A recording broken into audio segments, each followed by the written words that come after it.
sini kita pengen membuktikan ya. Ini kita akan contohkan pada kalian. Ini kita baca dengan SD card reader yang kita miliki dan kita tes pakai Crystal Dismark 8.0.5. Nah, ini kalian lihat, ini aku pakai 64 MIB jadi biar cepet teman-teman. Di sini satu kali tes countnya dan ini adalah drive-nya ya, drive E. Jadi ini di drive E.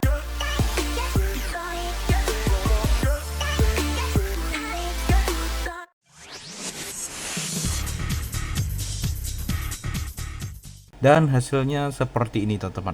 Oke, kita akan coba pakai ini dia. Ini Kingston Mobile LED 4 teman-teman. Jadi harganya lebih mahal ketimbang ini teman-teman. Tapi di sini aku cari-cari informasi tentang si Mobile LED G4 ini, kecepatannya itu berapa yang bisa tangani. Kan biasanya kan ada tuh sekarang itu kan card reader itu berapa, 170 MB misalnya, atau 300 sampai 300 MB misalnya kayak. Karena di micro SD pun juga ada kecepatannya ya, kecepatan baca dan tulis juga. Karena di sini kalau dari logikaku itu juga berpengaruh ya teman-teman ya untuk card readernya gitu ya. Kalau card readernya itu biasa dan micro SD card kalian itu kecepatannya tinggi ya, nanti hasilnya juga akan berpengaruh gitu. Kita akan coba buktikan dengan yang sama ya. Ini SD card teman-teman yang sama. Oke, kita langsung di sini ya, kita close dulu teman-teman. Kita close lalu kita eject dulu. Oke. Di sini udah kita eject. Aku pakai yang portable ya teman-teman ya. Crystal Dismark portable. Alright, kita copot ya. Copot. Oke, sudah. Lalu di sini kita akan langsung pasang dengan yang sama ya. Extreme ini cukup baik ya teman-teman ya, untuk SD card Extreme Sun. Oke.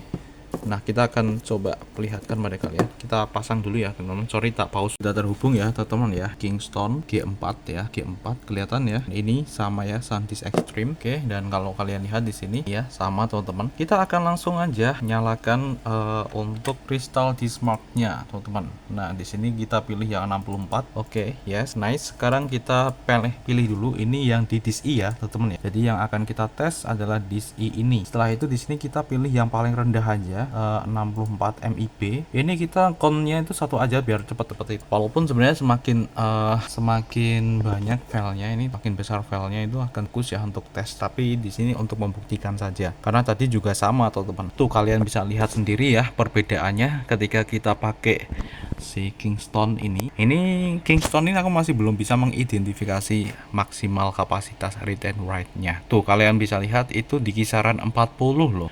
Padahal di sini aja 22 ya tadi teman-teman ya. Kalian bisa lihat sendiri ya dengan disk yang sama tuh kalau kalian lihat. Nah, makanya kalau misalnya buat video-video tes kayak gini juga sebenarnya agak gimana gitu ya. Karena ini banyak sekali faktor. Kecuali kalau misalnya perangkat kalian misalnya di laptop ataupun di PC itu sudah terdapat atau ya di motherboardnya sudah ada fasilitas untuk membaca ya cardnya teman-teman. Nah, itu akan lebih file. Nah, tetapi ketika kita itu melakukan pengetesan misalnya ya, kita membuat sebuah konten gitu ya yang mengetes sebuah micro SD ataupun SD card kayak gitu dengan card reader yang mungkin biasa-biasa aja atau yang bahkan lebih murah gitu ya. Ini aku beli lumayan ya kalau ini, jadi agak lebih bagus gitu ya teman-teman. Seperti itu bro.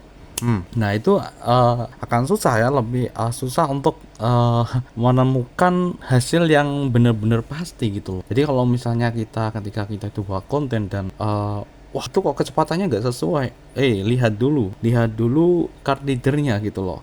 Seperti itu. Oke, tuh kalian bisa lihat di sini. Ini read and write-nya 40 loh teman-teman ya. 40 itu untuk SEQ 1M Q8T1. Kalian bisa lihat sendiri di sini ya, 40 sampai 32 loh teman-teman untuk write-nya.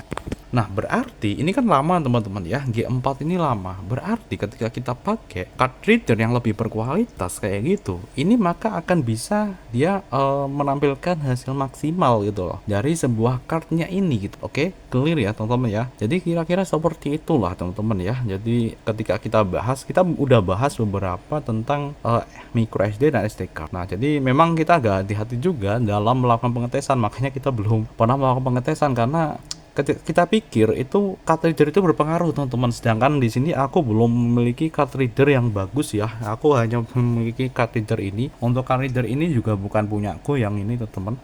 seperti itu ya teman-teman. Semoga ini bisa memberikan pemahaman kepada teman-teman bahwa untuk melakukan pengetesan sebuah perangkat penyimpanan kayak gitu juga, perangkat ini berpengaruh ya untuk readernya. Ini pengaruh teman-teman, bahkan untuk portnya teman-teman ya, port juga berpengaruh loh teman-teman. Kalau misalnya kalian itu langsung di sini ya, mungkin ini akan hasilnya berbeda lagi ketika ini kan aku pakai kabel ya, kabel ekstensi. Kalau aku tidak pakai kabel ekstensi atau aku menggunakan port USB yang 3.0 ya teman-teman ya, ini aku kayaknya pakai yang 2.0 kalau nggak salah ya. Ya 2.0 teman-teman. Mungkin akan berbeda lagi, apalagi kalau misalnya perangkat kalian di sini Type C gitu ya. Kalau untuk ini juga sama teman-teman. Ini sebenarnya untuk card reader ini ya. Ini kan ada kedeteksi 20 ya teman-teman ya. Nah, ini tuh dia juga USB 2 loh teman-teman ya.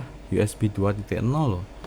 Nah, kalau ini kita langsung colokkan ke Type C, kemungkinan ini juga akan berbeda ya hasilnya ya. Kita nggak tahu, kita belum pernah coba. Yang jelas di sini udah ya, dari video ini di sini kita sudah membuktikan bahwa card reader itu berpengaruh bro. Right? Semoga bermanfaat.